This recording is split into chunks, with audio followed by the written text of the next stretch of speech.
So अब हामीले basic structure चाहिँ एचटिएमएलको पेजको वेब पेजको स्ट्रक्चर यसरी गर्न सक्यो है।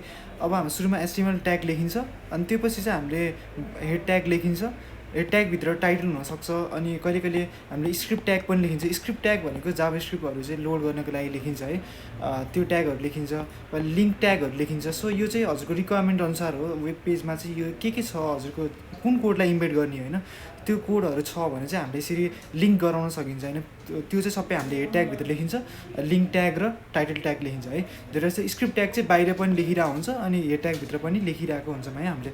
अनि अहिले मैले भने जस्तै हाम्रो मेन कन्टेन्ट, हाम्रो वेब पेजको डिफ्रेन्ट कन्टेन्टहरू देख्छौँ नि, डिफ्रेन्ट नेभिगेसन बारहरू माथिको हुन्छ, साइड बार हुनसक्छ, बिचको स्लाइडर हुनसक्छ, अरू कन्टेन्ट हुनसक्छ होइन। त्यो सबै कोडहरू चाहिँ हामीले बडी भन्ने ट्यागभित्र लेख्छौँ है त। हुन त हामीले बडी भन्ने ट्यागभित्र बाहिर लेख्दा पनि काम गर्छ है, तर हामीले चाहिँ एउटा स्ट्यान्डर्ड फलो गर्दाखेरि चाहिँ एउटा डकुमेन्टको चाहिँ एउटा प्याटर्न फलो गर्दा चाहिँ हामीले चाहिँ बडी ट्याग भन्ने भित्र नै हामीले कोडहरू मेन्सन गर्नुपर्छ है। अनि त्यसपछि हामीले चाहिँ एङ्गुलर ब्र्याकेट दिन्छौँ, अनि ब्याकस्ल्यास दिएर चाहिँ हामीले एचटिएमएल ट्यागलाई चाहिँ क्लोज गर्छौँ। सो अब हामी आजको यो थ्योरी सेसनमा चाहिँ जस्ट बेसिक कुराहरू हामीले बुझ्यौँ, हेडिङको बारेमा बुझ्यौँ, एचटिएमएल स्ट्रक्चरको बारेमा बुझ्यौँ, र डिफ्रेन्ट ट्याग र एट्रिब्युटको बारेमा बुझ्यौँ है। अनि एचटिएमएल चाहिँ केस इन्सेन्सिटिभ हुन्छ भन्ने बुझ्यौँ। त्यसको अर्थात चाहिँ हामीले अप्पर केसमा लेख्दा पनि मिल्यो, लोवर केसमा लेख्दा पनि मिल्यो, जस्ट यो चाहिँ यही अर्डरमा लेख्नुपर्छ, यही फर्मेट लेख्नुपर्छ भन्ने छैन है। एचटिएमएलको त्यो कुरा भयो। हामीले H1 देखि S6 सम्म हेडिङ हुन्छ भन्ने बुझ्यौँ। H6 भनेको स्मलेस्ट हेडिङ भयो भने H1 भनेको चाहिँ लार्जेस्ट हेडिङ अथवा बिगेस्ट हेडिङ, फन्ट साइज भएको हेडिङ भनेको H1 भइहाल्यो। अनि त्यो पछि हामीले पेयर्ड र अनपेयर्ड ट्यागहरू बुझ्यौँ। एउटा चाहिँ सेल्फ क्लोजिङ ट्याग हुन्छ, सेल्फ ओपनिङ र सेल्फ क्लोजिङ ट्याग हुन्छ। जस्तै हामीसित इमेज भन्ने ट्याग भयो, जुन चाहिँ आफै खोलिन्छ त्यही आफैमा बन्द हुन्छ, त्यसको लागि पेयर छैन है।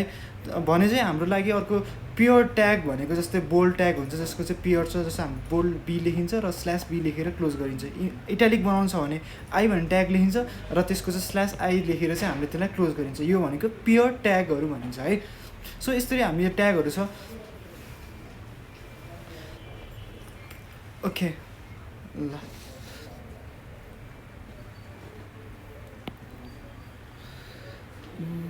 के भन्नु यस्तो छ।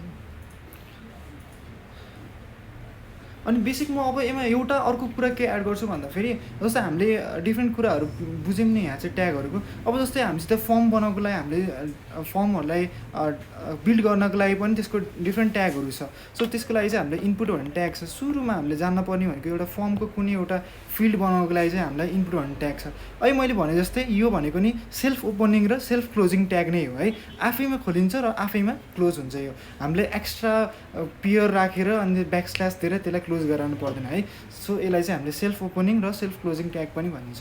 सो हाम्रो यो पऱ्यो। सो अहिले जस्तै हामीले मेन्सन गरेको थियौँ, एट्रिब्युट भनेको चाहिँ हाम्रो ट्यागलाई एउटा स्पेसल प्रपर्टी दिनको लागि, एउटा स्पेसल बिहेभियर दिनको लागि, एउटा आइडेन्टिटी दिनको लागि चाहिँ हामीले त्यो एट्रिब्युट्सहरू लेख्छौँ है। सो एट्रिब्युटको अब जस्तै इनपुट भन्ने हामीसित ट्याग भयो, जस्तै मैले केही फर्म बनाउनको लागि इनपुट भन्ने ट्याग लेख्छु र यसको मैले टाइप स्पेसिफाई गर्न सक्छु। मसित यसको एट्रिब्युट भनेको एउटा टाइप भन्ने छ है। अब यसको एट्रिब्युट टाइप भइहाल्यो, यसको भ्याल्यु चाहिँ मैले टेक्स्ट दिन सक्छु। अब यसको भ्याल्युहरू फरक हुनसक्छ। सबै ट्यागहरूको चाहिँ आफ्नो एट्रिब्युटहरू हुन्छ है। जुन कुनै एट्रिब्युटहरू सेयर गर्न मिल्छ, कुनै एट्रिब्युट भनेको त्यसको लागि मात्र स्पेसिफिक ट्यागको लागि मात्र हुन्छ है।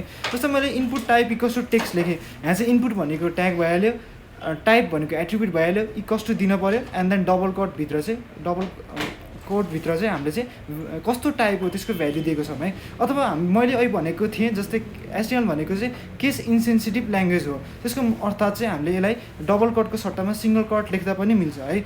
समटाइम्स यस कट नदिँदा पनि काम गरिरहेको हुन्छ है।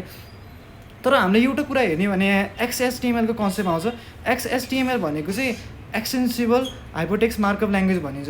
यो भनेको एचटिएमएलको एउटा फर्म हो, एउटा फर्मेट हो।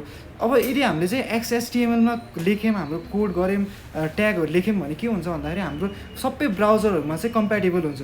हामीले एचटिएमएल लेख्दाखेरि चाहिँ यो त केस इन्सेन्सिटिभ भइहाल्यो। त्यसको अर्थात चाहिँ कुनै ब्राउजरले सपोर्ट गर्नु भयो, कुनै ब्राउजरले रेन्डर गर्दाखेरि चाहिँ त्यो आफै मिलाएर बुझ्नु भएन।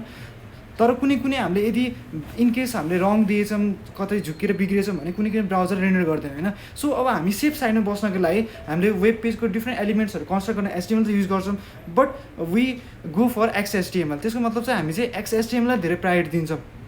यदि हामीले कोड चाहिँ XHTML लेख्यौँ भने चाहिँ हाम्रो सबै ब्राउजरमा चल्ने भयो, कम्प्याटेबल हुनुभयो, सपोर्ट हुनुभयो, साथसाथै हामीलाई पनि एउटा स्ट्यान्डर्ड फलो गरे जस्तो हुन्छ है। अब हजुरले सोध्नु होला जस्तै HTML र XHTML के डिफ्रेन्स छ है। हुन त एउटै हो, हामीले HTML जसरी लेखिन्छ XHTML पनि त्यसरी लेखिन्छ, तर XHTML भनेको चाहिँ HTML को अलिकति सेन्सिटिभ भर्जन हो। मतलब हामीले चाहिँ त्यहाँ चाहिँ केस सेन्सिटिभ तरिकाले हुन्छ भन्ने तरिकाले लेख्न पऱ्यो। सबै हामीले डबल कटहरू त्यही अनुसारको अर्डरको लेख्न पऱ्यो, क्लोज गर्ने ठाउँमा त्यही अनुसार प्रपर क्लोजिङ हुनु पऱ्यो एङ्गुलर ब्र्याकेट्सहरूको चाहिँ है। सो त्यो कुरा चाहिँ हामीले ख्याल गर्नुपर्छ।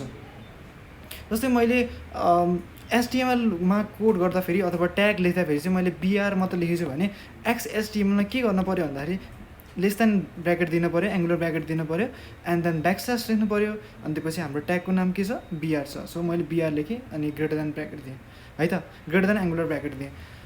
अब यहाँ के भइरहेछ भन्दाखेरि मैले एउटै कोड लेखिरहेको छु, काम नि एउटै गर्छ दुइटाले है, तर माथिको भनेको हाम्रो HTML को भइहाल्यो, तलको भनेको XHTML को एउटा स्ट्यान्डर्ड अथवा XHTML को एउटा फर्मेट लेखिरहेको छु है।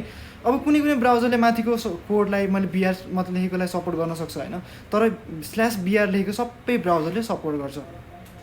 सो अब हामीले पढ्दा चाहिँ HTML 100 पढ्छौँ, तर कोड गर्दाखेरि चाहिँ XHTML को फर्मेट लेख्छौँ, किनकि हामीलाई हाम्रो वेब पेज चाहिँ अथवा हाम्रो वेबसाइट चाहिँ सबै ब्राउजरमा चल्ने बनाउनु छ है। त्यो चाहिँ तपाईँहरूले बुझ्नुपर्छ XHTML कन्सेप्टहरू। कोडहरू सबै एउटै हो, ट्यागहरू एउटै हो, लेख्ने तरिकामा चाहिँ अलिकति फरक छ। त्यहाँ चाहिँ हामीले चाहिँ प्रपर क्लोजिङ, प्रपर ओपनिङ हुन पऱ्यो ट्यागहरूको चाहिँ, साथसाथै त्यहाँ चाहिँ एउटा फर्मेट फलो गरेर चाहिँ लेख्नु पऱ्यो है। अब यो चाहिँ हामी प्र्याक्टिकल सेसनमा चाहिँ म कम्प्लिटली हजुरलाई भन्दैछु। आज थ्योरी सेसन भएर मैले सर्टमा कभर गरेको छु। ओके, सो यस्तो अहिले मैले भने जस्तै अहिले मैले मेन्सन गरेँ जस्तै हाम्रो ट्यागहरू थुप्रै छ है। अब यो चाहिँ हामीले एकैचोटि सम्झिनु पर्दैन, तपाईँले रस गर्न पर्दैन, एकैचोटि सम्झिनु पर्दैन, मकअप गर्न पर्दैन सबै कुराहरू है। बिस्तारै बिस्तारै गर्दै गर्दै गएपछि अब टेबल राख्नको यो ट्याग रहेछ, अब प्याराग्राफ बनाउनको लागि यो ट्याग रहेछ, यो आइडिया भएपछि यो एउटा बानी भइसकेपछि, हात बसिसकेपछि अरू ट्याग चाहिँ आफै आउँदै जान्छ होइन। किनकि यो चाहिँ हामीले जसरी बोलिन्छ होइन त्यही हाई लेभल ल्याङ्ग्वेजमै छ कि हाम्रो ट्यागहरू चाहिँ, मतलब हामीले जसरी बोलिन्छ नि ह्युमन लेभल ल्याङ्ग्वेजमै छ है हाम्रो ट्यागहरू। सो XHTML चाहिँ अथवा HTML चाहिँ कम्पेरिटिभली एकदम इजी छ लर्न गर्नको लागि, ग्रास्प गर्नको लागि। सो हजुर रस नगर्नुहोस्। सो बिस्तारै बिस्तारै कन्सेप्ट बुझ्दै जानुहोस् होइन, ट्यागहरू बिस्तारै बिस्तारै बुझ्दै जानुहोस् होइन, सबै तपाईँलाई बिस्तारै गर्दै गर्दै गर्दै आउनेछ र बानी बस्छ। ओके।